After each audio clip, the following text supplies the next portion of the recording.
Om Swastiastu. Saudara-saudara sedharma dimanapun berada, senang sekali rasanya pada hari ini kita dapat bersua kembali dalam acara Mimbar Agama Hindu. Semoga ide Sang Hyang Widiwasa senantiasa melindungi dan menuntun kita semua untuk selalu berjalan di atas Dharma. Semoga pula saudara-saudara sedharma sekalian memperoleh hasil terbaik dalam setiap usaha yang dilakukan. Saudara-saudara sedharma yang saya muliakan, pada kesempatan ini saya ingin menceritakan sebuah kisah yang sudah sangat lama yang pernah saya baca dari sebuah buku. Cerita ini mengisahkan tentang seekor harimau dan seekor kucing. Mari kita simak bersama dan semoga ada manfaatnya.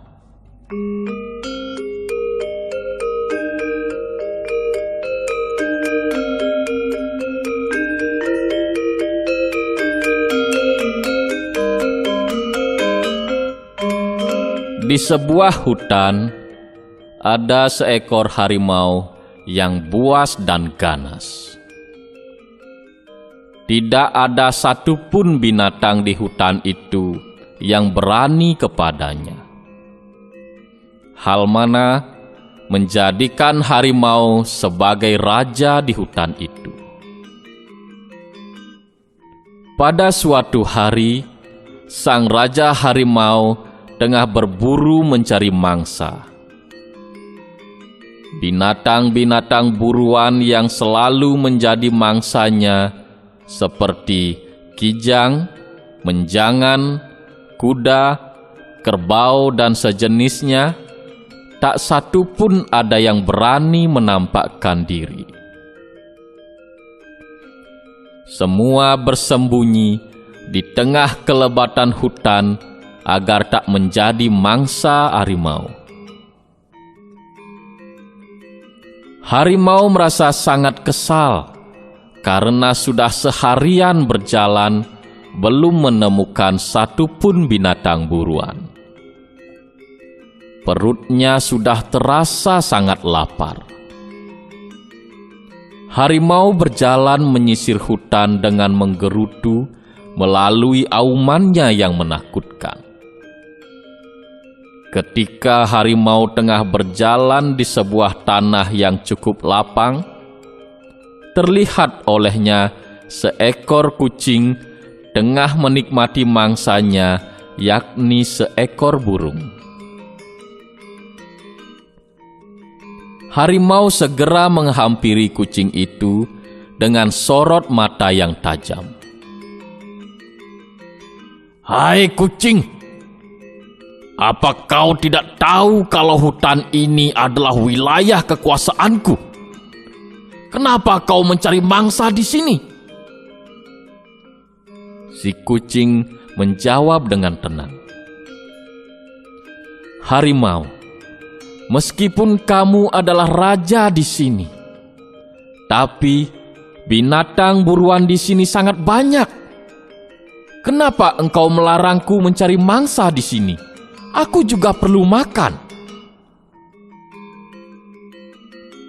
"Kalau kau mau memangsa binatang di sini, kau harus minta izin dulu padaku."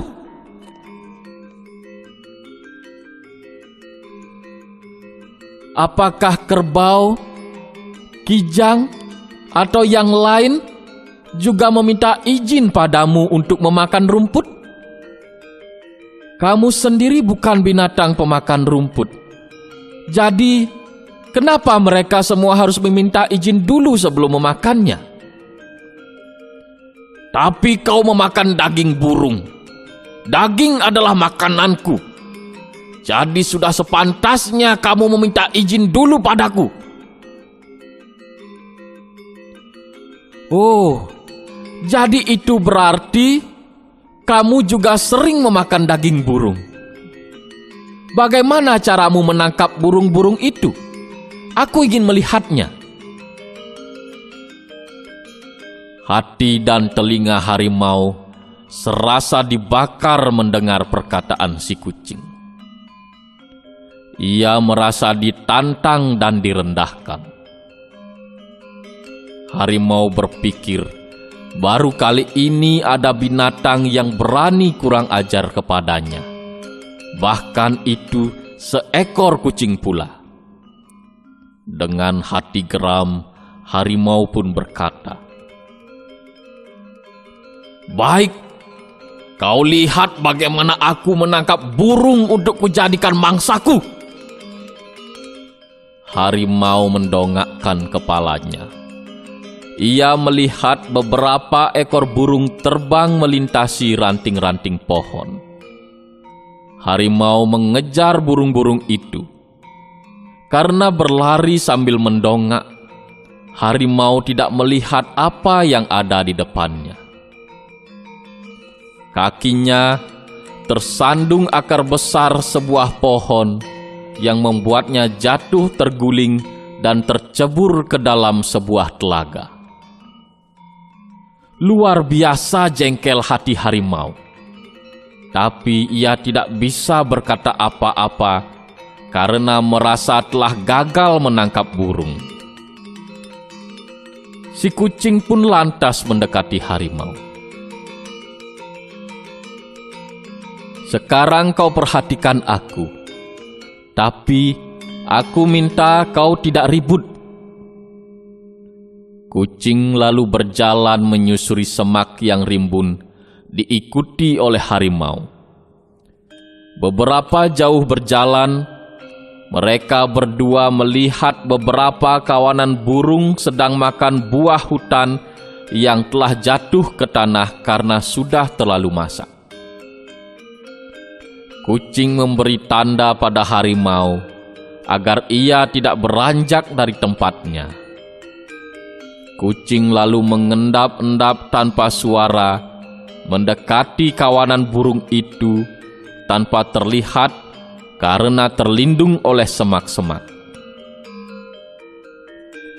Sesaat kemudian, dengan begitu cepat, kucing menerkam ke arah burung-burung itu dan berhasil menggigit salah seekor burung.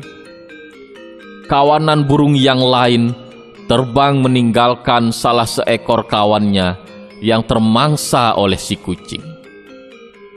Harimau benar-benar heran dan merasa takjub, kecewa, sekaligus kagum dengan kehebatan si kucing. Ia segera keluar dari persembunyiannya. "Hai kucing, aku mengakui kekalahanku.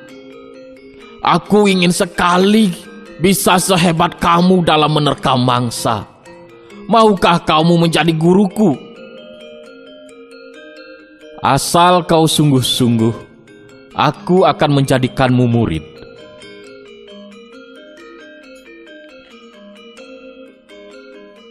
Sejak saat itu, harimau berguru kepada si kucing. Segala yang diajarkan oleh kucing dipelajari dengan sungguh-sungguh. Kemana pergi si kucing, kesanalah harimau mengikuti.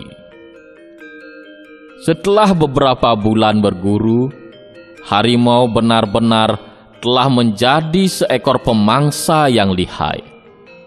Hingga suatu ketika, kucing berbicara kepada harimau. "Harimau, kurasa sudah tidak ada lagi yang bisa kuajarkan kepadamu.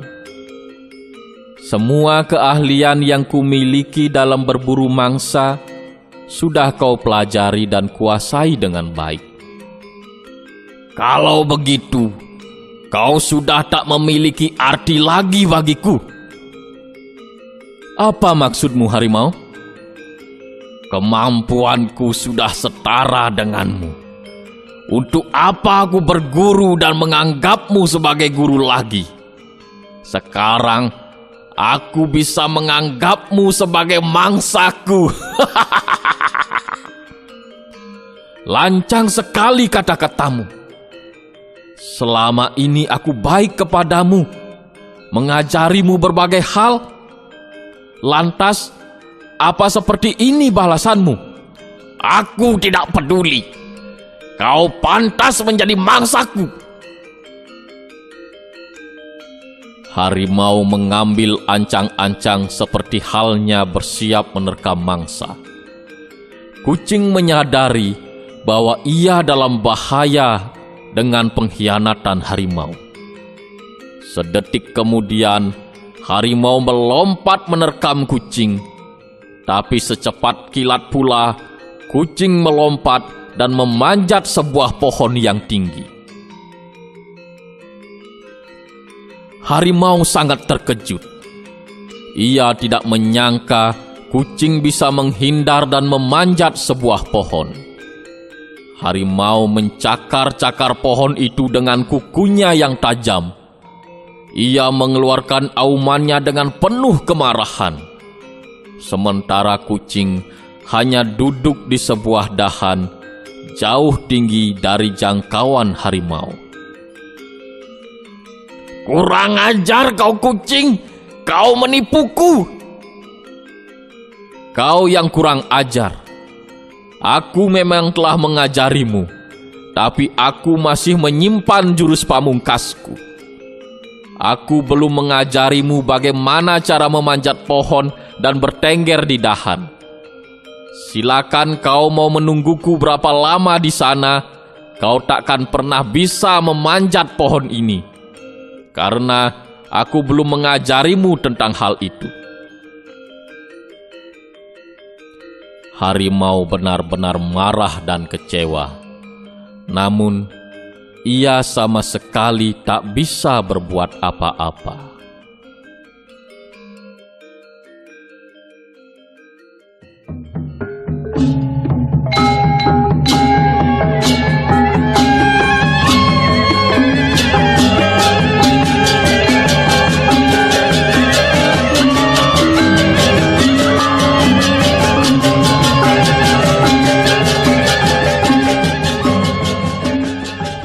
Saudara-saudara sedharma yang berbahagia, dari cerita tersebut dapatlah sekiranya kita ambil maknanya bahwa hendaknya lah kita waspada terhadap mereka yang berwatak jahat dan kejam, karena sungguh kecil kemungkinan diperolehnya kedamaian dan kebahagiaan dari pergaulan dengan orang-orang semacam itu. Dalam sastra suci Hita Upadesa disebutkan, seseorang hendaknya jangan membentuk persahabatan atau merasa kasihan terhadap seorang yang jahat dan kejam. Sebongkah batu bara atau arang, bila masih menyala, akan dapat membakar, dan bila telah dingin, akan dapat mengotori tangan.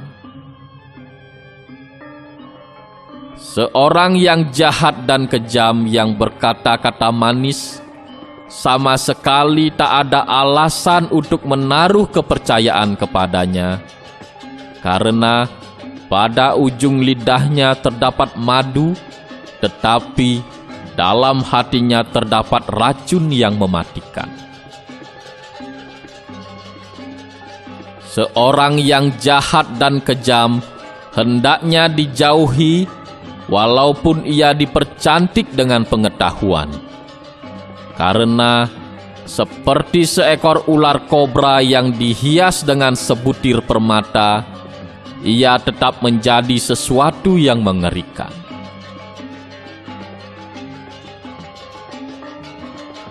Saudara-saudara sedharma yang berbahagia, demikianlah yang bisa saya sampaikan pada hari ini. Semoga bermanfaat, dan saya mohon maaf apabila ada yang kurang berkenan. Terima kasih. Om Santi Santi Santi Om.